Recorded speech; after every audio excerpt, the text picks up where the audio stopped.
Hello and welcome to A Christian Voice for Human Rights, one graduate's journey from YDS to Justice Ministry with Professor Jennifer Herdt and Allyson McKinney Timm, hosted by the Center for Continuing Education. I'm Kelly Morrissey, the Managing Director of the Center, and thank you for being with us. I'm honored to introduce our speakers today. We're going to have some time for questions toward the end, so hold your questions till then, please. Professor Jennifer A. Herdt is the Gilbert L. Stark Professor of Christian Ethics at YDS. Her most recent book, Forming Humanity, Redeeming the German Bildung Tradition, was supported by a research fellowship from the Alexander von Humboldt Foundation. She's also the author of Putting on Virtue, The Legacy of the Splendid Vices and of Religion and Faction in Hume's Moral Philosophy, and has published widely on virtue ethics, early modern and modern moral thought, and political theology. She serves on the editorial boards of the Journal for Christian Ethics, Studies in Christian Ethics, and the Journal of Religion. She's a senior member of the research team that received a $3.9 million three-year collaborative grant from the Templeton Foundation to pursue projects in science-informed theological anthropology. Allyson McKinney Timm is a human rights lawyer, scholar, and faith leader with 2 decades of experience defending the dignity and rights of those on the margins in the United States and globally. Allyson holds degrees in law and business from Georgetown University and received her Master of Divinity from YDS in 2016. She's the founder and executive director of Justice Revival, an organization she founded in 2017 to inspire, educate, and mobilize Christian communities to respond faithfully to the call to justice by standing in solidarity with the oppressed and defending the human rights of all. Her writings have appeared in Sojourns, California Lawyer, The Independent, USA Today, YDS's Reflections magazine, and others. Professor Herdt and Allyson, welcome and thank you for being with us. Terrific. Thank you so much, Kelly. Thank you, Kelly. And thank you all for coming this afternoon for what I am looking forward to, a conversation today. Allie, it's just so wonderful to have you back, and I can't quite believe it's been, 6 years since you graduated and left us. And in the meantime, you have founded this tremendous institution and movement. And I just wanted to start by inviting you to tell us a little bit about what Justice Revival is, your mission, the work that you do, and then maybe take us into a little bit of the story of how you got to that work. Well, thank you, Jennifer. It's a real honor to have the chance to talk about the work here at YDS, a place that has been really formative to me in this journey. Justice Revival, as you know, is a nonprofit ministry. We're a diverse, inclusive, ecumenical, Christian, faith-based nonprofit. And as you heard, our mission is to inspire, educate, and mobilize Christian action for human rights in the United States. And the way we do that, in brief, is by providing Christian education on the topic of human rights in a variety of ways, and by supporting and at times convening advocacy campaigns on issues like, at the moment, the Equal Rights Amendment, which is one initiative that we're working on with interfaith partners. So education and advocacy are the two kind of broad program areas that our work focuses on. And you asked, I think, about the journey of sort of how this came about.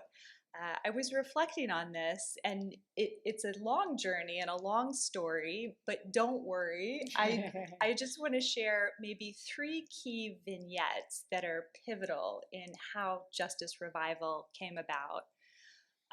One was back in 2003, so a couple decades ago. I was a younger lawyer, working at a large law firm in the San Francisco Bay Area, doing work that was intellectually challenging, working with colleagues I really enjoyed.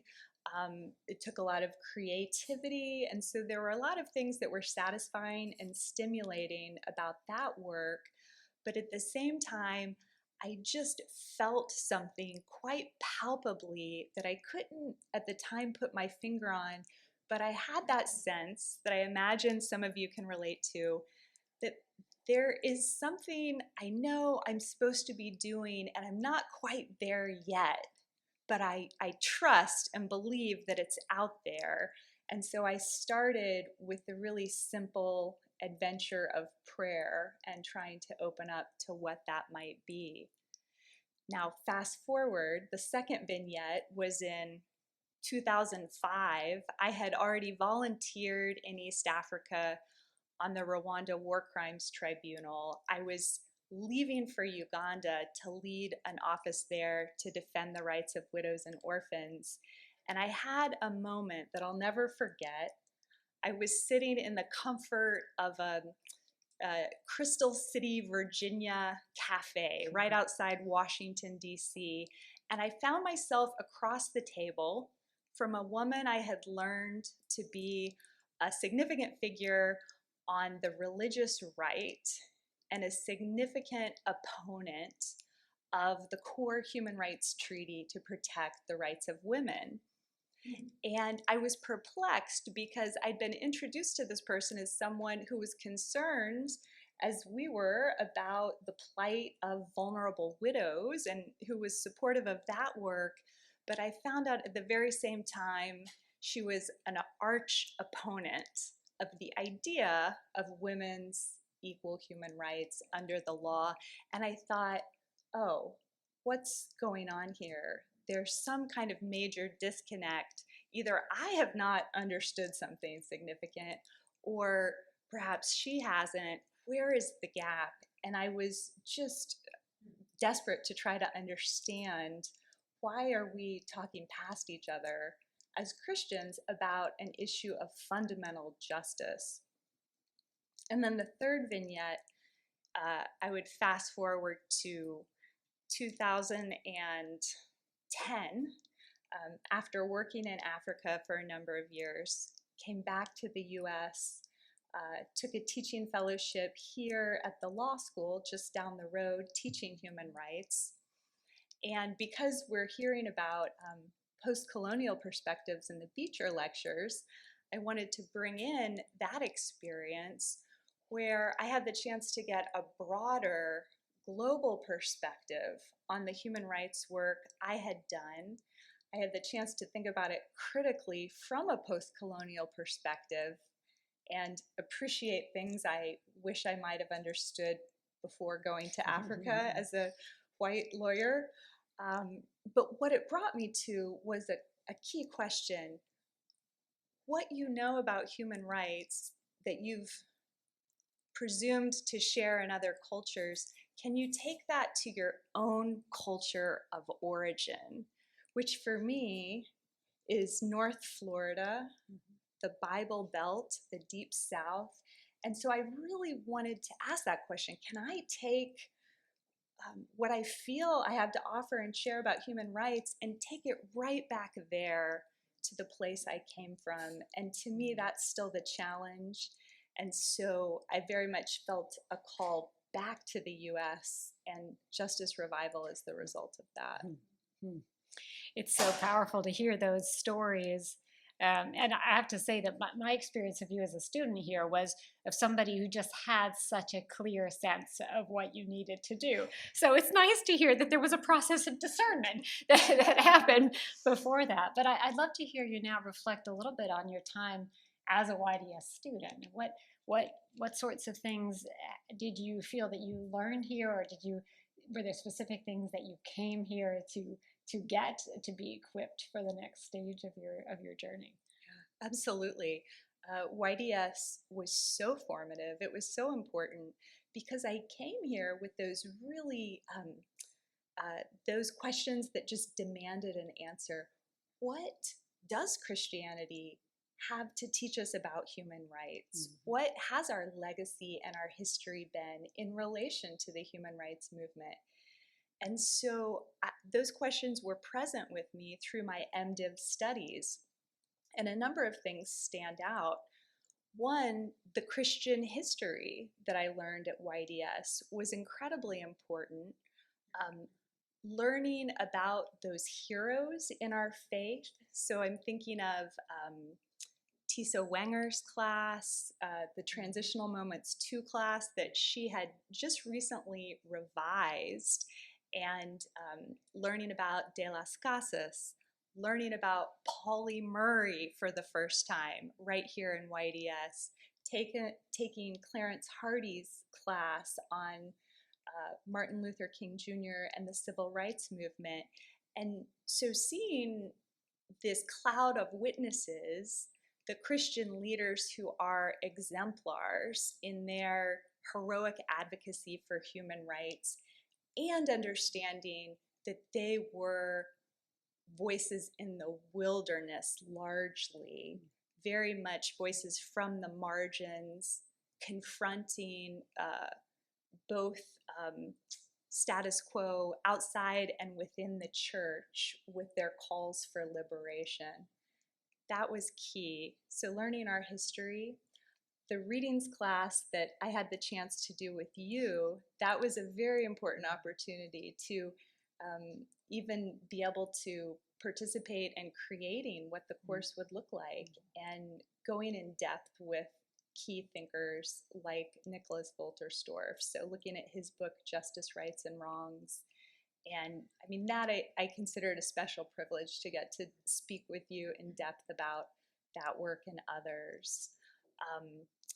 A lot of the student life here was very important to me. Being part of the YDS Women's Center, that was meaningful.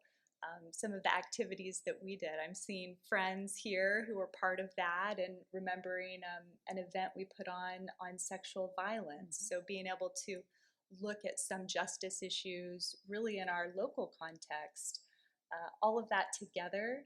Oh, and the last thing I wanted to throw in was everything feminist for me. It was Bible, pastoral care, theology, all of it, all of that was really important as at times a kind of a re-education in contrast to the limited religious education I'd had before. Well, it's great to hear all the pieces that you clearly you came with a mission and you pulled pieces together that worked to support you in that. I remember our readings course too, and it was special experience for me. I also very much remember the conference on sexual violence, which was such an incredible, powerful conference that was student run, student designed. Terrific to see that. I wonder, having gone through all of that and pulled those pieces together and so on, what, as you've gone into the work of Justice Revival, what would you say is kind of the general intellectual framework or intellectual foundation for the work that you do? I would say broadly, it's a natural rights framework. And within that, it's relatively open in that we try to draw on the various bases for natural rights that different Christian theologians have emphasized, whether it's Wolterstorff and God's love conferring human worth, or others who are focused on the Imago Dei, or on the example of Christ's solidarity with humankind. And so trying to introduce the participants in our educational programs to the range of ideas that Christian thinkers have developed in support of the human dignity that is an agreed upon principle across cultures and religions, and an agreed upon philosophical foundation for human rights. It's also very interdisciplinary, and so I'm often thinking about the human rights legal philosophical framework in conversation with the Christian thinkers and the theological approach. And then our trainings are also quite pragmatic, and so we're always wanting to offer participants some tools that are relatively accessible, some clear calls to action or opportunities to take what they're learning and put it into practice relatively easily with some sort of campaign to support or way to be a part of a growing human rights movement. So you don't hit them over the head with long books. Lots of philosophy. I haven't yet. I haven't yet. Let's Sounds see. wise. Let's see what happens. Well, can you tell us more about the work that you're doing in Justice Revival? And I think also you have other YDS grads involved in that work. I'd love to hear about that a little bit more and about how the work has been received. Because as you say, in a way, it stemmed from that moment of realization that there were Christians who were not supportive of human rights, and how to confront that, right? How to work with that. Absolutely. A lot of fellow YDS grads involved in the work, and faculty members and other community members. So our founding board of directors, 4 out of 5 had been affiliated with YDS in some way. And so from the very beginning, it was not just me, of course. It was a circle of friends who shared a concern. And we were founded in early 2017. So if you consider the political moment, it was very much a galvanizing moment. There was very much a sense that if something is to be done for human rights, really the time to act is now. And so this group of fellow graduates and I came together and started creating the organization, Justice Revival. Since then, a lot of our work has been developing Christian education programs and resources on human rights. We did that initially by teaching in churches, getting out, teaching education classes on Sunday morning, even traveling and just doing a lot of that. That was instructional for us too, and gave a chance to refine some of the curriculum. When the pandemic intervened, we pivoted to doing more and more online. So if you look at Justice Revival's website today, there are a lot of video resources, a lot of panel conversations we've convened on different human rights topics. And now our education is turning in an exciting new direction with collaborations like what we're doing through the YDS Center for Continuing Education, where I'll have the opportunity to offer a workshop this February 2023, which will be offered online and widely accessible. And so that's kind of the new frontier, and one that I think holds a lot of promise in that we're able to reach either current faith leaders or faith leaders in formation in their seminary years. The other side of the work, which I mentioned before, has been advocacy initiatives. Our biggest one right now is the Faith for ERA campaign, Justice Revival, and about a dozen other groups. It's an interfaith coalition nationwide. We are advocating for the finalization of the ERA. You know the one, 50 years in the making. It's older than I am. And we're right on the precipice. There is a real path toward this being the 28th Amendment. But what is needed still is the political will and the social outcry to generate the political will to lead and to make this happen. And we're really glad for an opportunity to represent a voice of faith in favor of equality, along with a lot of other partners. So those are 2 of the big initiatives. And I think you also asked, how is all of this being received? The places where we've really seen it resonate the most have been with folks who are like-minded in that they tend to know the human rights field, maybe shared some specialty, and most readily understand why a project like this could be meaningful. Communities that have most directly felt the impact or the threat of human rights violations have also sort of been most inclined to appreciate why this would be a valuable initiative. We've also found a lot of resonance with interfaith partners who share common cause, and anyone who's been concerned about some of the views on the far right, the religious right, and thirsty for an alternative to maybe counteract that.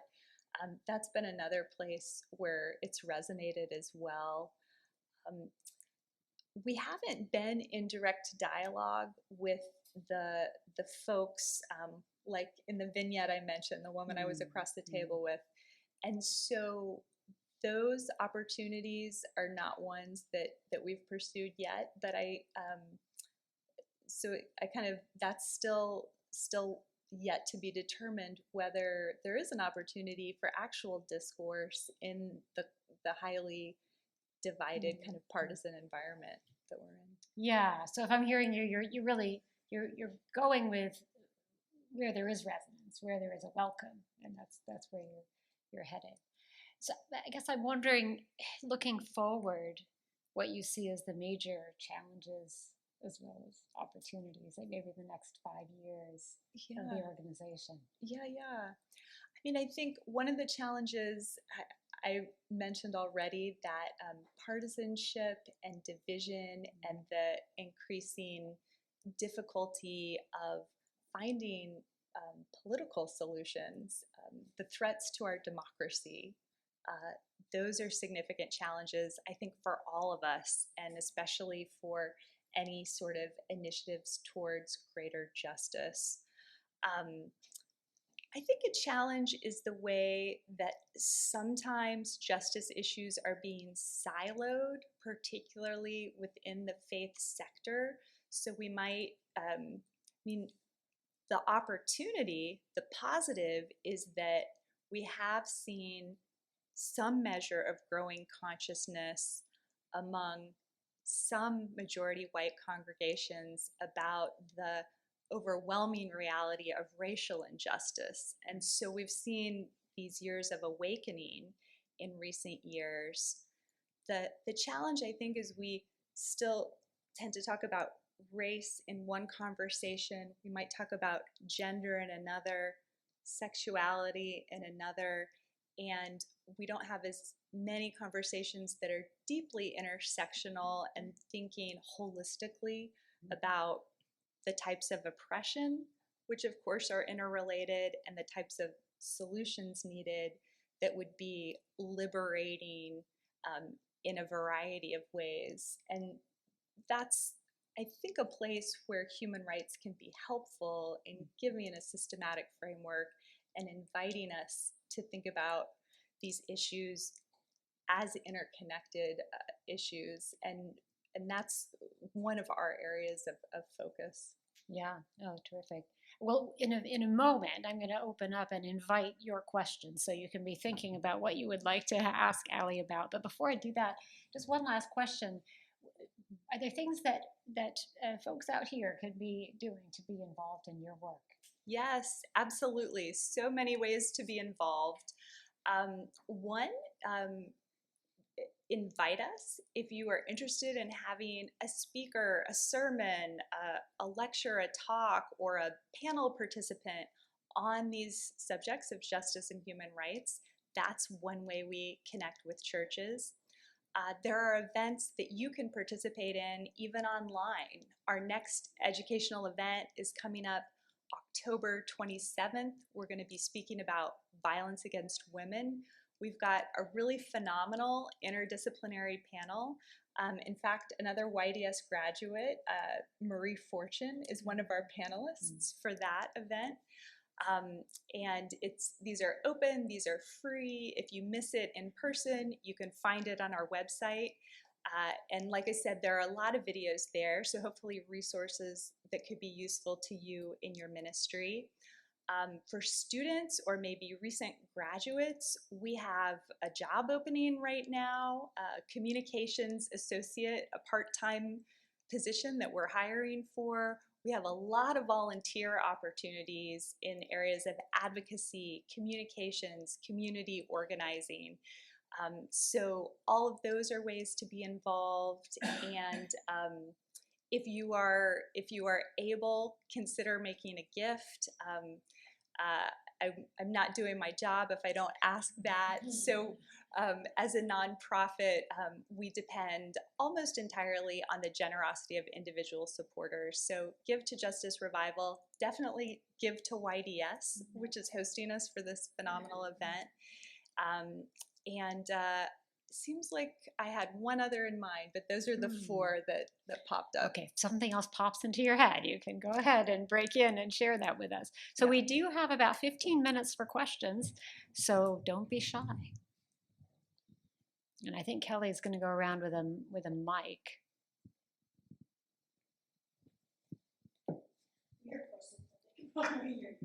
Thank you.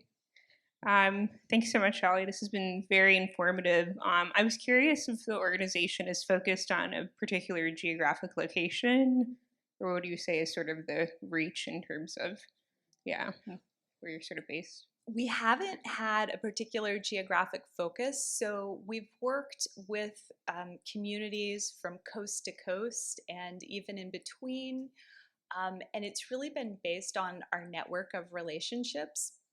So I mentioned the teaching we'd done in churches, and I think it's stretched across 7 states, 9 states, something in that range.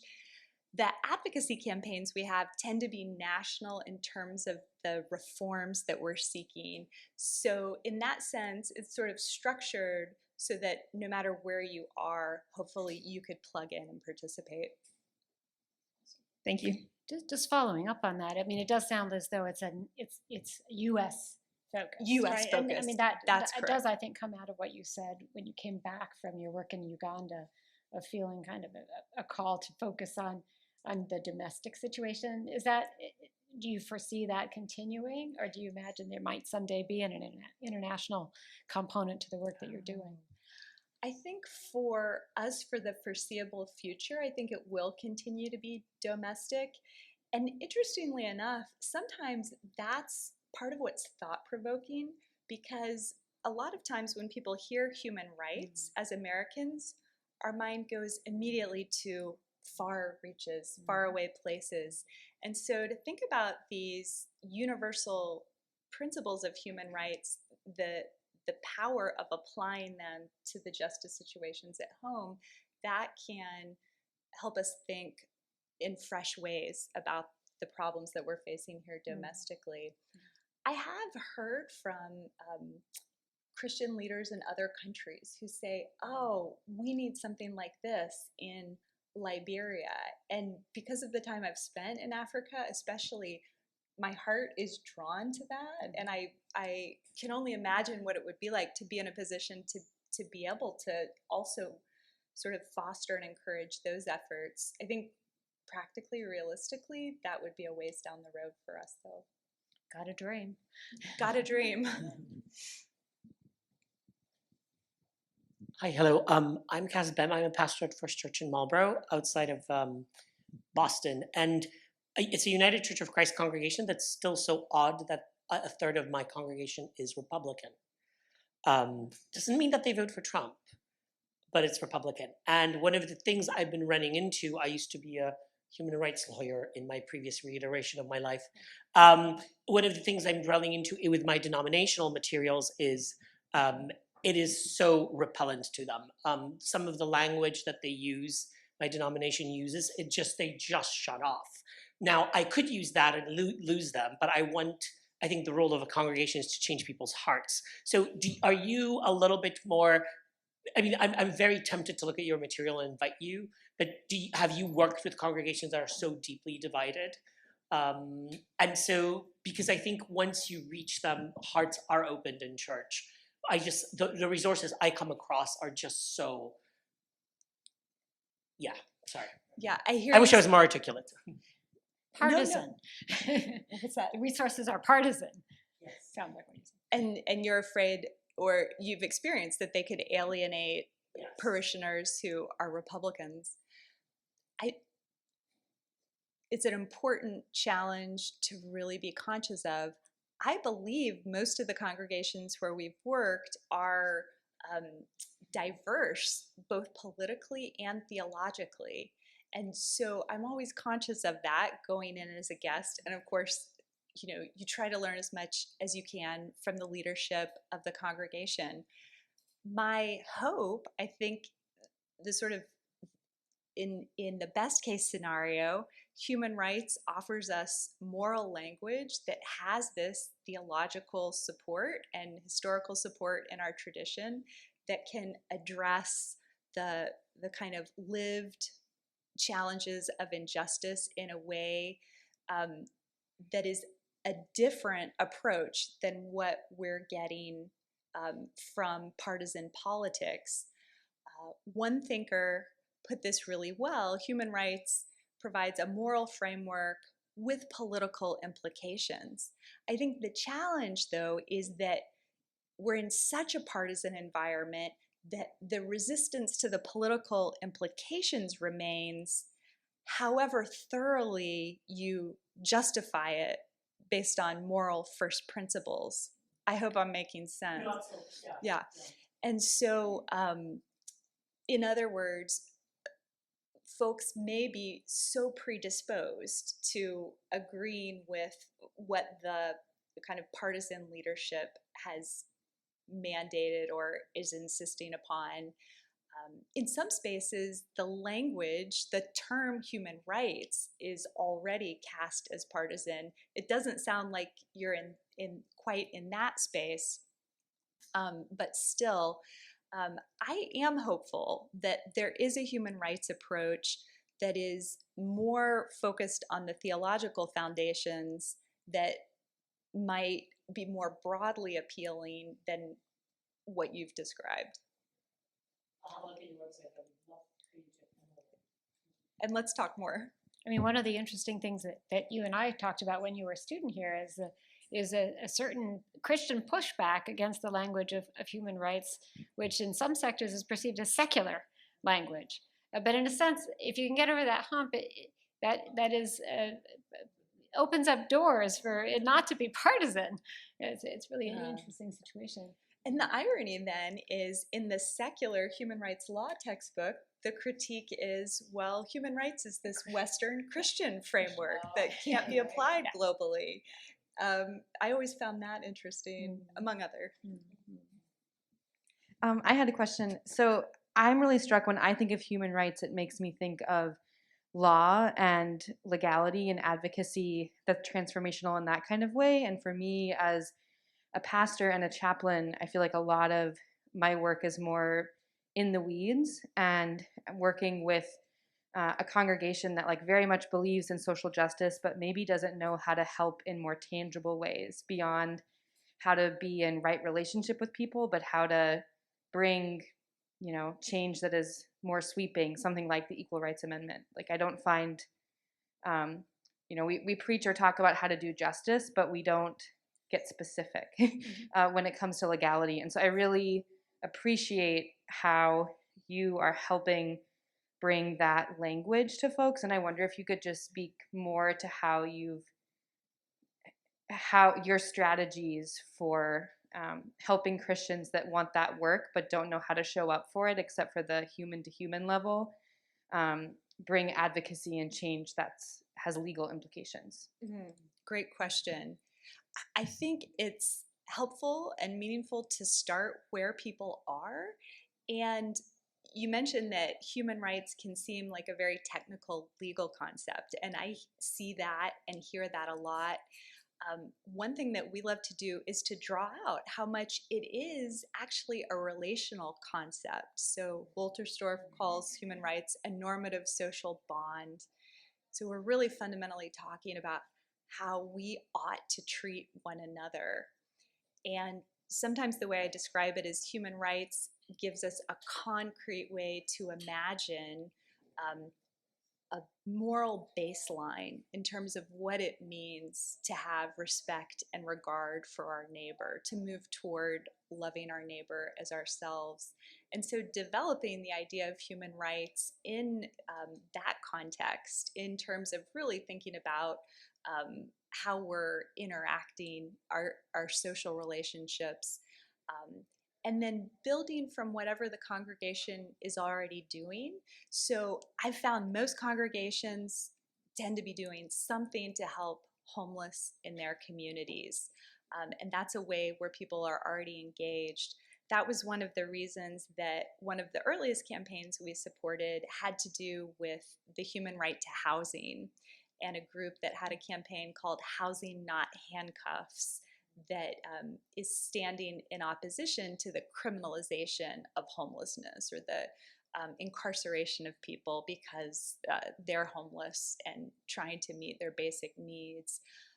And so that's kind of one example of trying to find whatever it is that perhaps is a focus of missions already and using that as an entry point. But I think really on a nuts and bolts level, identifying a campaign that's already happening that has some practical tools. And essentially, that's what we've done at Justice Revival. If I've taught a course with 6 different issues, I'll kind of point to 6 different campaigns that other organizations are leading that are kind of the practical next step for taking action.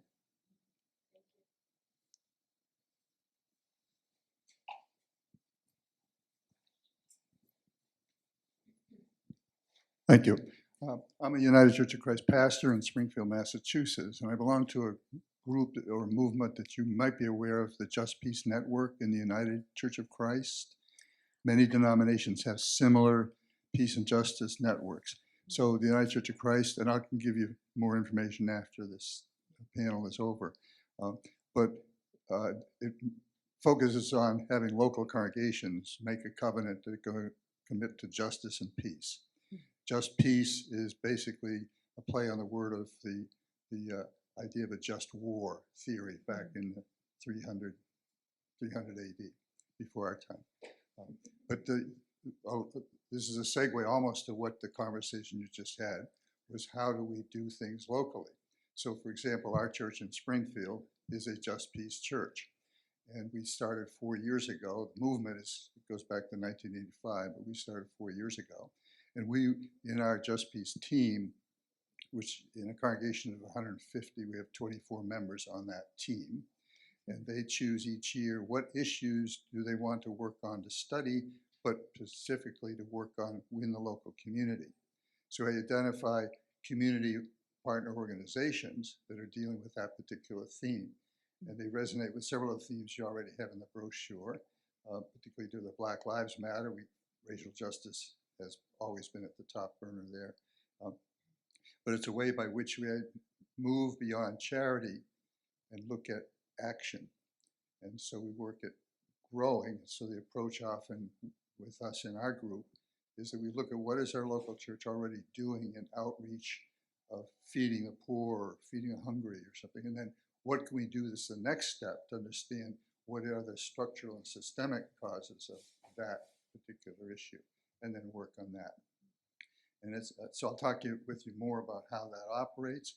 It's very successful because it's locally based, but with a national staff person in Washington, D.C., who's our staff person for the United Church of Christ. But it's a good model. It's working. And it's because we change, not always change, but we look at the issues every year. We're trying to keep contemporary what's really affecting us now.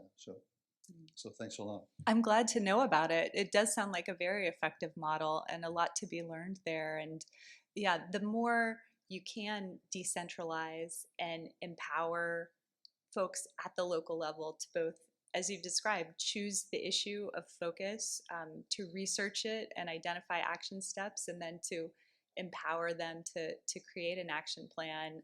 That sounds like a way to really keep people motivated and yeah, give them a voice in it.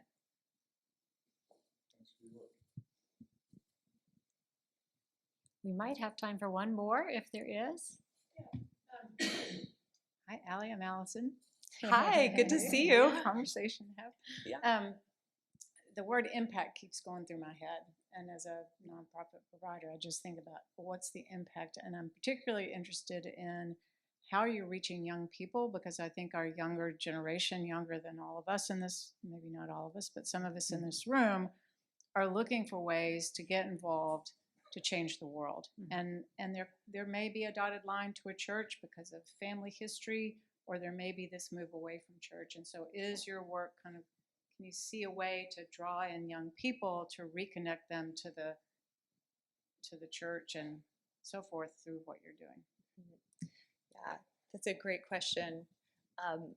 So one of the themes of the conference has been new forms of education, and we were having some conversation yesterday that included digital media, and that's been one way for us of reaching younger communities, especially Instagram in particular. And it's been my younger colleagues who've led that because they certainly know it better than I do. And so connecting with broader audiences over social media, that's been one area of engagement. For us, by doing virtual events that are accessible, we have found that we've connected with people, and this was the additional audience I couldn't think of before, folks who might not be finding an opportunity in their local church to have the conversations that they're hungry to have about justice issues. Those have been a lot of the people who've kind of come our way and gotten connected with Justice Revival. And so I hope that that's a role that we, among others, are playing to kind of provide that for people who need it for whatever reason and can access it. What I'd love to do more of in the future is finding additional ways to foster community amongst all of us, remotely, virtually. Last year, we did an Advent service around Human Rights Day, and it was a worship event, virtual, online, and that was kind of one initiative. But I think there's more that we'd like to do and that can be done in the way of creating space for conversations and for kind of just collective reflection and action. Because like you say, some people are, they may or may not be engaged regularly with a local parish, but they're still seeking community.